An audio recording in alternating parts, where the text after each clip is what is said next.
बच्चों, सुप्रभात। आज मैं बाल महाभारत के पाठ 9 द्रोणाचार्य के बारे में बताऊंगी। देखिए, इसमें द्रोणाचार्य के जीवन काल की कुछ घटनाओं का वर्णन किया गया है। द्रोणाचार्य के सहपाठी द्रुपद से मित्रता तथा अंत में द्रुपद से शत्रुता के कारण द्रुपद के पुत्र धृष्टद्युम्न द्वारा मारे जाने का वर्णन है। आचार्य द्रोण और पंचाल नरेश का पुत्र द्रुपद, ये दोनों भारद्वाज आश्रम में पढ़ते थे। दोनों में गहरी मित्रता थी। द्रुपद उत्साह में कभी कभी द्रोण से ये कह देते थे कि जब मैं पंचाल का राजा बनूंगा तो हे मित्र, आधा राज्य तुमको दे दूंगा। शिक्षा समाप्त होने पर द्रोणाचार्य का विवाह तो कृपाचार्य के बहन कृपि से हो गया। द्रोणाचार्य गरीब थे। वह अभी सोच ही रहे थे कि कैसे अपने पुत्र अश्वत्थामा और पत्नी को सुखी रखें। तब तक उन्हें खबर मिली कि परशुराम जी अपनी सारी संपत्ति ब्राह्मणों को बांट रहे हैं और बन जाने की तैयारी कर रहे हैं। संयोग से जब द्रोणाचार्य पहुँचे तब तक सारी संपत्ति बट चुकी थी। परशुराम जी ने कहा, अब मेरे पास मेरा शरीर और मेरी धनुर्विद्या ही है। बताइए द्रोणाचार्य, मैं आपके लिए क्या करूं? ऐसे सुंदर अवसर पाकर द्रोणाचार्य ने सारे अस्त्रों का प्रयोग तथा रहस्य सब परशुराम जी से सीख लिया। इधर जब परशुराम जी से सारी शिक्षा प्राप्त कर लिए तो घर चले आए।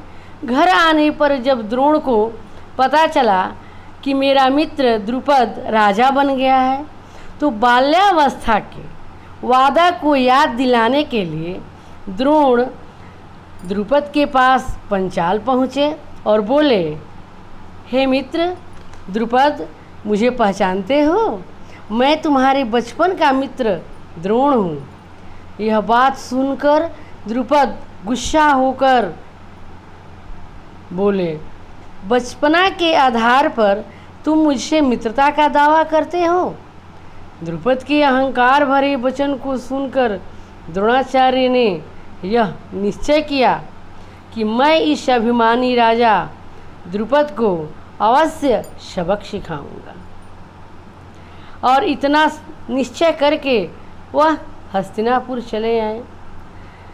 एक बार हस्तिनापुर के मैदान से गुजर रहे थे तो देखे कि हस्तिनापुर के राजकुमार गेंद खेल रहे हैं और खेलते खेलते गेंद कुएं में जा गिरी।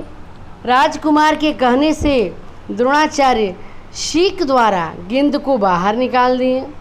राजकुमारों ने सारी घटना जब भीष्म पितामह से सुनाई तो भीष्म ने जान लिए कि हाँ, ये द्रोण ही हो सकते हैं।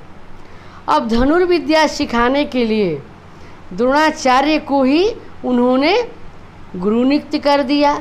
जब राजकुमारों की शिक्षा पूरी हो गई तब द्रोणाचार्य ने गुरु दक्षिणा के रूप में पंचाल राज द्रुपद को कैद करके लाने को कहा। अर्जुन ने पंचाल में जाकर उनकी सेना को तहस नहस करके द्रुपद को कैद करके आचार्य के सामने लाकर खड़ा कर दिया।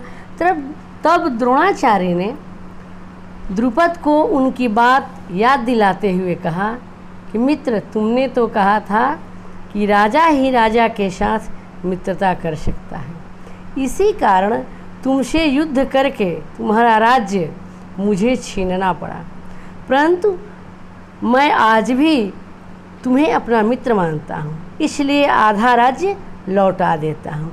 क्योंकि तुम्हारे कथनानुसार मेरा मित्र बनने के लिए तुम्हें राज्य देना पड़ेगा, तो आधा राज्य तुम ले लो ताकि मेरा मित्र बन सको। द्रोणाचार्य की बात सुनकर द्रुपद के मन में और बदला लेने की भावना उनके जीवन का लक्ष्य बन गया। अब उन्होंने इसी कामना से कठोर तपस्या की कि हे भगवान, मुझे एक ऐसा पुत्र दीजिए जो द्रोणाचार्य को मार सके। आखिर एक दिन उनकी तपस्या सफल हो गई। उन्हें धृष्टद्युम्न नामक पुत्र की प्राप्ति हुई और आगे चलकर जब कौरव पांडवों का युद्ध हुआ, उस कुरुक्षेत्र की रणभूमि में अजय महारथी द्रोणाचार्य का धृष्टद्युम्न के हाथों वध हो गया। तो आप लोगों ने द्रोणाचार्य के बारे में सब समझ गए बेटा।